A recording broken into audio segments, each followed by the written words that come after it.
Big Boss Tamil season 8ல இப்ப லைவ்ல நடந்துகிட்டு இருக்கிற ticket to finale task 5 hello hello டாஸ்க்ல இப்ப சௌந்தர்யா அவர்களும் வந்து பாத்தீங்கன்னா இந்த டாஸ்க்ல இருந்து எலிமினேட் செய்யப்பட்டிருக்காங்க. சௌந்தர்யா போன் கால அட்டன் பண்ண உடனே பிக் பாஸ் சௌந்தர்யாவுக்கு கொடுத்த டாஸ்க் என்ன அப்படின்னு பாத்தீங்கன்னா, யாராவது ஒரு நபரை தேர்ந்தெடுத்து அவங்களுக்கு கிட்ட வந்து நான் கொடுக்கிற சாப்பாட்டை எல்லாமே ஒரு 45 நிமிஷமோ ஒரு மணி நேரமோ கொடுத்தாங்கன்னு நினைக்கிறேன். 45 நிமிஷம் கொடுத்தாங்கன்னு நினைக்கிறேன். சோ அந்த டைம்க்குள்ள சாப்பிட்டு முடிக்கணும் அப்படிங்கிறது தாங்க டாஸ்க். ஆரம்பத்துல இது வந்து சூப்பரா முடிச்சிடலாம், ஏன்னா டைம் 45 நிமிஷம் இருக்கு, வெயிட் பண்ணி சாப்பிட்டாலும் சாப்பிடலாம் அப்படிங்கிற மாதிரி தான் தோணுச்சு. ஆனா போக போக தான் இது முடியாது அப்படிங்கறதே தெரிய வந்தது. சௌந்தர்யா தேர்ந்தெடுத்த நபர் வந்து விஜே விஷால் அவர்களை தான் தேர்ந்தெடுத்தாங்க. கிட்டத்தட்ட 45 நிமிஷத்துக்குள்ள பினிஷ் பண்ற ரேஞ்சுக்கு போயிட்டாரு. லைட்டா கொஞ்சம் கொஞ்சம் மிச்சம் இருந்ததுனால வந்து பாத்தீங்கன்னா இந்த டாஸ்க்ல வந்து as usual விஷால் தோத்துட்டாப்ல.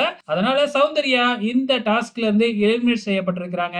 டாஸ்க்ல இருந்து சௌந்தர்யா எலிமினேட் செய்யப்பட்டாலும் இந்த டாஸ்கின் மூலமா விஜே விஷால் அவரோட எஃபர்ட் நல்லாவே தெரிஞ்சிருக்கு. அதனால அவருக்கு வாக்கு கண்டிப்பா அதிகரிக்கிறதுக்கு வாய்ப்புகள் இருக்கு. சோ வெயிட் பண்ணி பார்க்கலாம் எப்படி மாறுதுன்னு இந்த டாஸ்கின் மூலமா.